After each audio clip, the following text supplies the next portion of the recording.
Hello math lovers, तो कैसे हो आप सब? बढ़िया एकदम। तो चलिए शुरू करते हैं आज का एक बहुत ही शानदार सा लेक्चर। आज के लेक्चर में हम लोग एक्सरसाइज जो 2 है सेंट्रल ऑर्बिट का, उसके सारे के सारे कॉन्सेप्ट और एक इम्पॉर्टेंट क्वेश्चन को भी देखेंगे। फिर उसके बाद लेक्चर्स आएंगे, उसमें हम लोग एक्सरसाइज 2 के क्वेश्चंस बाकी जो होंगे उनको सॉल्व किया जाएगा। ठीक है। सो ये वाला लेक्चर आप लोगों के लिए काफ़ी ज़्यादा इंपॉर्टेंट होने वाला है। अगर आप लोग का एग्ज़ाम या तो ऑब्जेक्टिव है या रिटन है ना। क्यों? क्योंकि यहाँ पे आप लोगों को कॉन्सेप्ट सीखने को मिलेगा और जो क्वेश्चन बनते हैं एग्जाम में वो कॉन्सेप्ट से ही बनते हैं, मतलब डेफिनेशन पूछ लेता है एग्जाम में। ठीक है। सो इसके पहले मैंने आप लोगों के लिए सेंट्रल ऑर्बिट का एक्सरसाइज 1 तक कंप्लीट करा दिया है। तो अगर आप लोगों ने वो वाले वीडियोस नहीं देखे तो आई बटन या फिर डिस्क्रिप्शन में जाइए और वो वाला वीडियो देख लीजिए। ओके। सो वीडियो का प्रमोशन होने के बाद आइए शुरू करते हैं।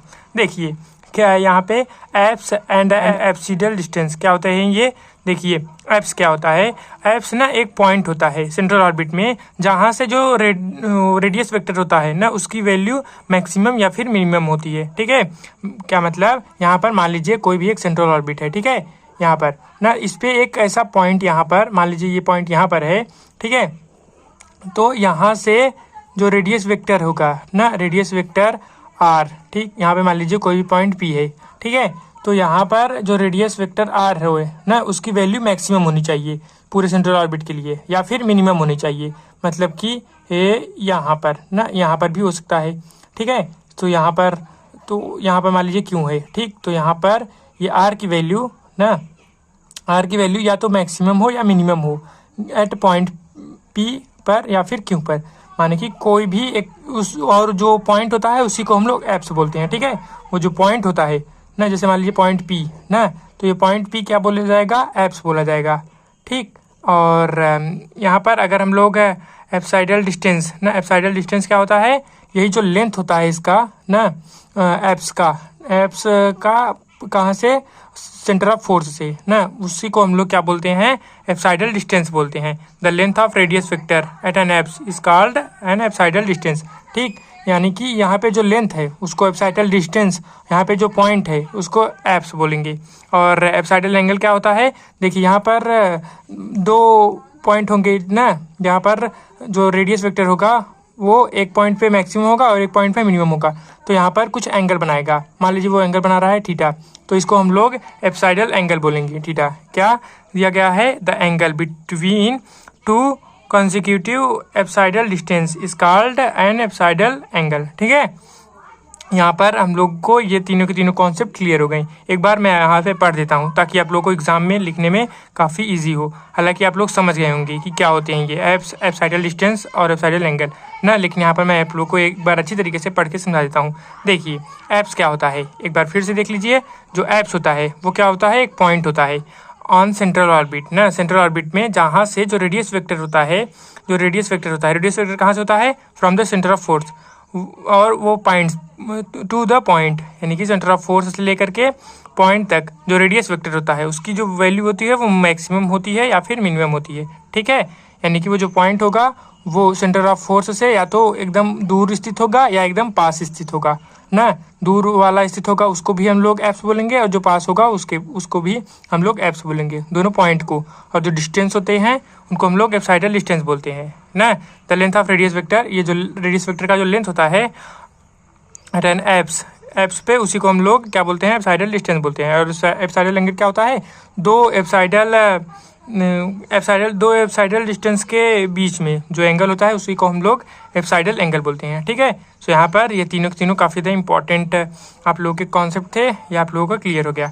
ठीक। फिर उसके बाद यहाँ पर आप लोग एक चीज़ और ध्यान रखिएगा। कौन सी चीज़, देखिए जो एप्स होता है ना, एप्स पर dr/d θ बराबर 0 होता है, du/d θ बराबर 0 होता है, फाई बराबर 90 डिग्री होता है, p यानी कि लेंथ ऑफ परपेंडिकुलर वो बराबर होता है r के, and the direction of motion is at right angle to the radius vector. ठीक।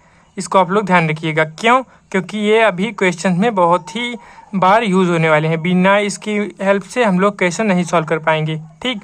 कि किसी भी एप्स पे, एप्स माने पॉइंट ना, एक ऐसा पॉइंट जिसका जो सेंटर ऑफ फोर्स से रेडियस वेक्टर हो वो क्या हो, मैक्सिमम हो ना, रेडियस वेक्टर की वैल्यू। तो यहाँ पर उसी एप्स पर जो d r by d theta की वैल्यू होती है वो 0 होती है और d u by d theta की वैल्यू भी 0 होती है। Phi is equal to 90 degree होता है, पी बराबर आर होता है और जो डायरेक्शन ऑफ मोशन होता है वो क्या होता है, रेडियस वेक्टर के अलॉन्ग होता है। ठीक है, यहाँ पर हम लोगों को ये वाला चीज़ ध्यान रखना होगा। फिर उसके बाद क्या दिया गया है, लोगों को इन सारे के सारे जो भी क्वेश्चन दिए गए हैं एक्सरसाइज 2 में, उनमें हम लोगों को लॉ ऑफ फोर्स दिया रहेगा और हम लोग को ऑर्बिट फाइंड आउट करना पड़ेगा। ठीक, यानी कि पाथ का जो कर्व का इक्वेशन है वो हम लोगों को फाइंड आउट करना पड़ेगा। जबकि इसके एक्सरसाइज फर्स्ट में पाथ का इक्वेशन ना, यानी कि कर्व का इक्वेशन दिया गया रहता था, उसमें हम लोगों को क्या फाइंड आउट करना पड़ता था, लॉ ऑफ फोर्स। लेकिन इसमें उल्टा है, लॉ ऑफ फोर्स दिया रहेगा और ऑर्बिट फाइंड आउट करना पड़ेगा। ठीक है, तो इसको हम लोग किस तरीके से फाइंड आउट करेंगे, देखिए हम लोग ये वाला फार्मूला तो जानते हैं ना, क्या है ये फार्मूला, अरे वही P इज इक्वल टू, अरे वही वाला फार्मूला है यार जो हम लोगों ने अगली वाली एक्सरसाइज में पढ़ा था ना, P is equal to h square u square और U plus d2u upon d theta square. ठीक, यही वाला फार्मूला है। यहाँ पर क्या किया गया है, बस u वाले को यहाँ पर इस साइड ट्रांसफर कर दिया गया है, तो ये बन गया P अपान यू स्क्वायर बराबर H square and U plus d2u upon d theta square. ठीक, और डी यही वाला फार्मूला है, केवल यहाँ पर u को इस साइड भेज दिया गया है। और ये तो है किस फॉर्म में, पोलर फॉर्म में, और ये वाला पेडल फॉर्म में। ठीक, p क्या है, लेंथ ऑफ परपेंडिकुलर, यहाँ पर dp बाई डी आर। ठीक है, तो जैसा ही हम लोगों को दिया रहेगा ना क्वेश्चन में इन्फॉर्मेशन, उसी के हिसाब से हम लोग फार्मूले को यूज़ करेंगे, डिफरेंशियल इक्वेशन वाला। ठीक, तो देखिए हम लोग इसमें क्वेश्चंस को किस तरीके से सॉल्व करते हैं।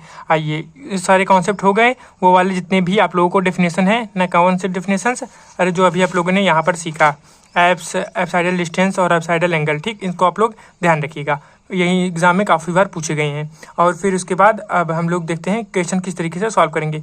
मैं आप लोगों को कुछ पॉइंट बता देता हूं, जिन पॉइंट्स को अगर आप लोग ध्यान रखेंगे तो क्वेश्चंस आप लोग ऐसे चुटकियों में सॉल्व कर लेंगे। ठीक है, तो देखिए क्या है वो पॉइंट्स।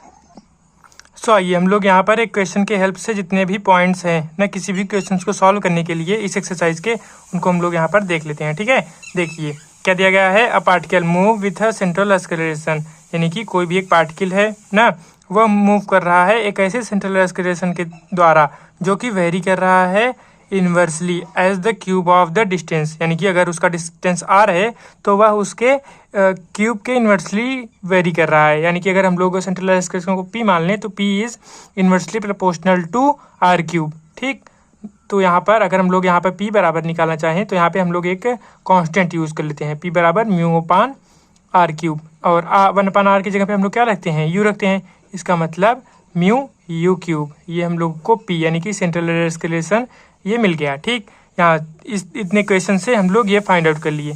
फिर उसके बाद if it be projected from an apse at a distance a from the origin with a velocity, यानी कि अगर उसको हम लोग पार्टिकल को ना, अगर वो पार्टिकल क्या करे एक एप्स पे ना, एप्स की डिस्टेंस कितना है, एप्स का डिस्टेंस है a, कहाँ से, फ्रॉम द ओरिजिन, ओरिजिन से जो एप्स का डिस्टेंस है वो a है। ठीक है, तो उसके बाद विथ अ वेलोसिटी, और जो उसकी वेलोसिटी है, किसकी वेलोसिटी, उस पार्टिकल की वेलोसिटी कितनी है, उस पार्टिकल की वेलोसिटी है अंडरवुड में, मान लीजिए यहाँ पे कैपिटल V बराबर अगर हम लोग लिखें तो यहाँ पे अंडरवुड में 2 ना, times the velocity for a circle of radius a। अब देखिए velocity for a circle of radius a ये कितना होता है ना, इसमें हम लोग मल्टीप्लाई करेंगे जो भी जितना भी होता है, तो velocity for a circle of radius a यह बराबर होता है v square is equal to P R, p यानी कि एक्सेलरेशन, r माने कि डिस्टेंस। ठीक, अगर कोई भी एक पार्टिकल सर्कल में मूव कर रहा है तो उसकी जो वेलोसिटी होती है उसका स्क्वायर, यानी कि v स्क्वायर बराबर होता है, v स्क्वायर बराबर हम लोगों को होता है p इंटू आर। ठीक, तो यहाँ पर v बराबर कितना हो जाएगा, v बराबर हो जाएगा अंडरवुड में पी आर, r यहाँ पे नहीं होगा a होगा, क्यों, क्योंकि यहाँ पे जो रेडियस है वो a है, उसमें जो रेडियस r की जगह पे r का क्या होता है, r रेडियस होता है। ठीक है, तो यहाँ पे v बराबर ये, इसका मतलब अगर हम लोग लिखना चाहें तो अंडरवुड में 2pa। ठीक, इसको हम लोग इतना लिख सकते हैं। फिर उसके बाद सो दैट द इक्वेशन ना to its path is r cos bracket में थीटा अपान अंडरवुड में 2 इज इक्वल टू a, थीटा की जगह पे ये दिया गया है, थीटा अपान अंडरवुड में 2 एंगल की जगह पे। ठीक है, यही हम लोगों को शो करना है क्या, कि वो जो पार्टिकल है उसका जो इक्वेशन ऑफ कर्व है ना, या इक्वेशन ऑफ पाथ वो इतना है, r cos theta upon √2 is equal to a. देखिए ये काफ़ी बार पूछा गया है, तो हम लोग इसको किस तरीके से प्रूव करेंगे ना, इसमें मैं आप लोगों को पॉइंट भी बता दूंगा कि जो पॉइंट्स सारे के सारे क्वेश्चन में अप्लाई होंगे, ठीक है। सो ये वाला ऐसा नहीं कि एग्जाम्पल है तो आप लोगों को ऐसे ही उड़ा दिया जाएगा, मतलब आप लोगों को नहीं उड़ाया जाएगा, इस क्वेश्चन को उड़ा दिया जाएगा ना। देखिए कैसे करेंगे इसको सॉल्व। तो देखिए हम लोगों ने यहाँ तक तो निकाल लिया ना, v बराबर √2pa। अब देखिए p की वैल्यू हम लोग यहाँ पर क्या निकाले हैं, म्यू अपान आर क्यूब। यहाँ पे r जो है वो r की जगह पे हम लोग a रख देंगे, क्यों, क्योंकि यहाँ पे जो डिस्टेंस है वो a दिया गया है, ठीक है।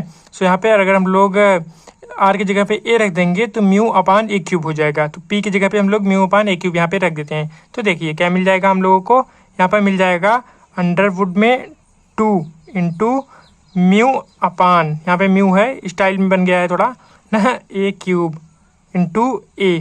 तो a से a कैंसिल बच जाएगा, हो जाएगा, और यहाँ पे क्या बच जाएगा, यहाँ पे हो जाएगा स्क्वायर। इसका मतलब क्या, इसका मतलब कि हम लोगों को v बराबर कितना फाइंड आउट हो गया, यहाँ पर देख लीजिए v बराबर हम लोगों को मिल गया √2 म्यू अपान a²। ठीक, ये हम लोगों को v बराबर फाइंड आउट हो गया, ठीक है। यहीं देखिए अब हम लोग इसको बुक में एक बार देख लेते हैं कैसे दिया गया है।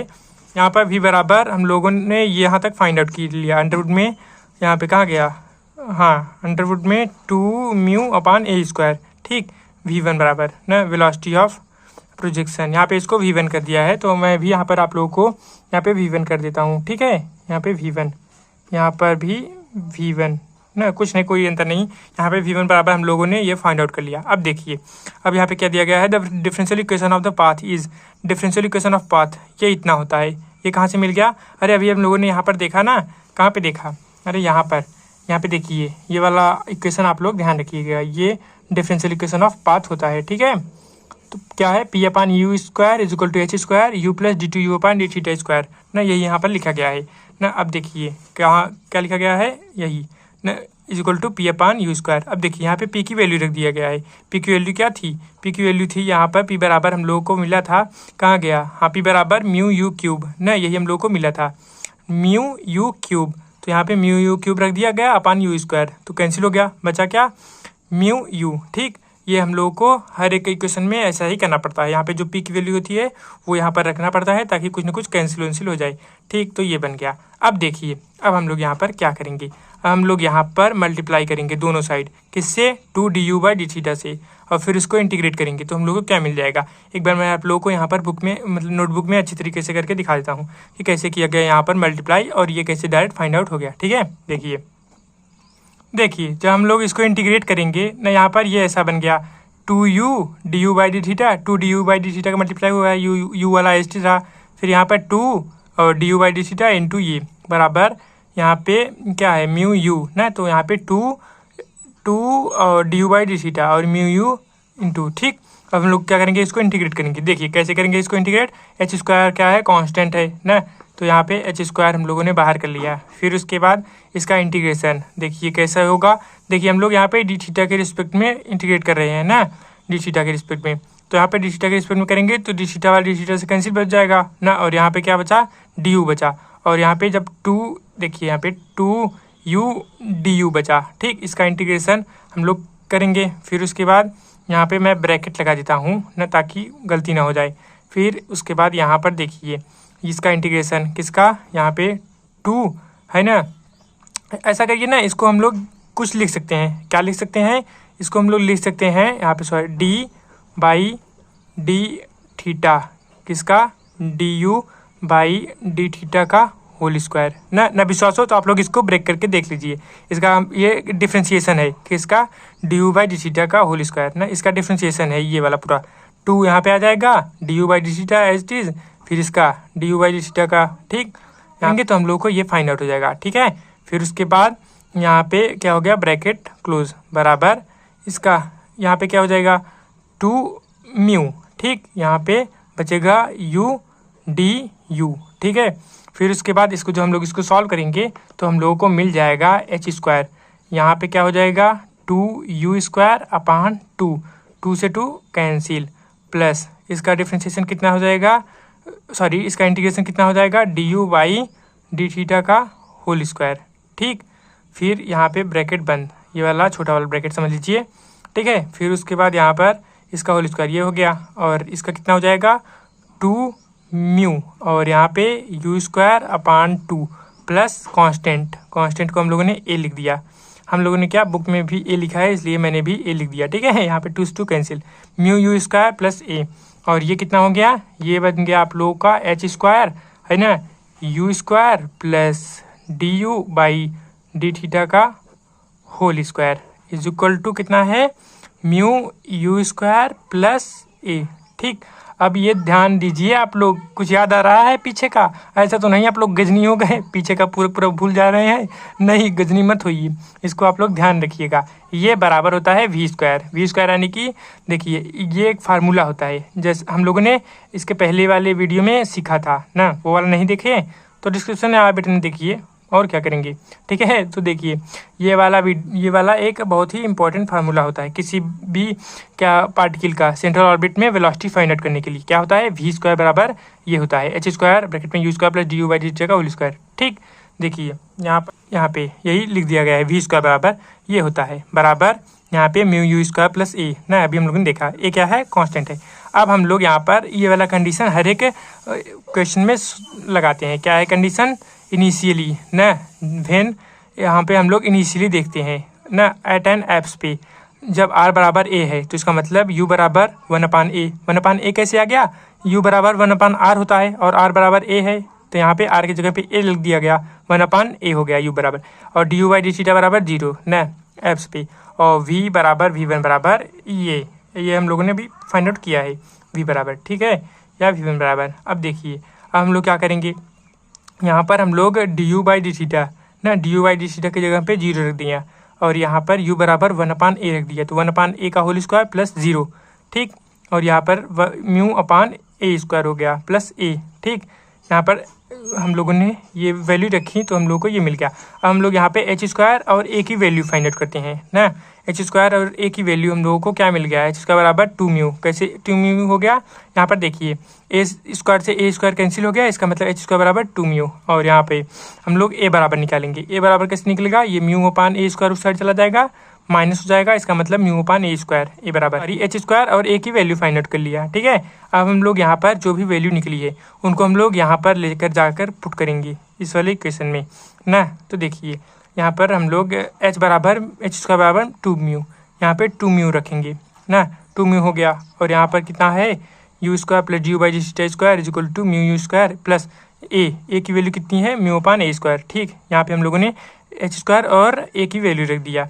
ये हम लोग हर एक क्वेश्चन में ऐसे ही करेंगे ना, एच स्क्वायर की वैल्यू ए की वैल्यू निकालेंगे, फिर उसको इस इक्वेशन में रखेंगे ना, फिर इसी तरीके से फिर हम लोग अब हम लोगों का टारगेट क्या है कि हम लोगों को यहाँ पर डी यू और डी थीटा के टर्म में इक्वेशन फाइंड आउट करना है। तो देखिए कैसे करेंगे इसको हम लोग सॉल्व, यहाँ पे हम लोग म्यू को कॉमन कर सकते हैं और म्यू से म्यू कैंसिल हो जाएगा ना, और यहाँ पे 2u स्क्वायर हो जाएगा, 2u स्क्वायर उठ साइड चला गया तो माइनस 2u स्क्वायर हो गया, और यहाँ पे क्या बचा u square plus 1/a square ना, u square plus 1/a square, और ये वाला इस साइड चला गया, बचा का यहाँ पे बचा 2 D u by d theta का होल स्क्वायर। ठीक, उसको हम लोग इसको सॉल्व किया, हम लोगों ने जब इसको सॉल्व किया तो हम लोगों को क्या मिल गया, 1 plus you square A square ना, और माइनस 2u स्क्वायर ए स्क्वायर, तो u स्क्वायर ए स्क्वायर माइनस 2u स्क्वायर ए स्क्वायर, ये कितना हो गया 1 माइनस ए स्क्वायर यू स्क्वायर अपान ए स्क्वायर ना। इसको हम लोग सॉल्व करेंगे, सॉरी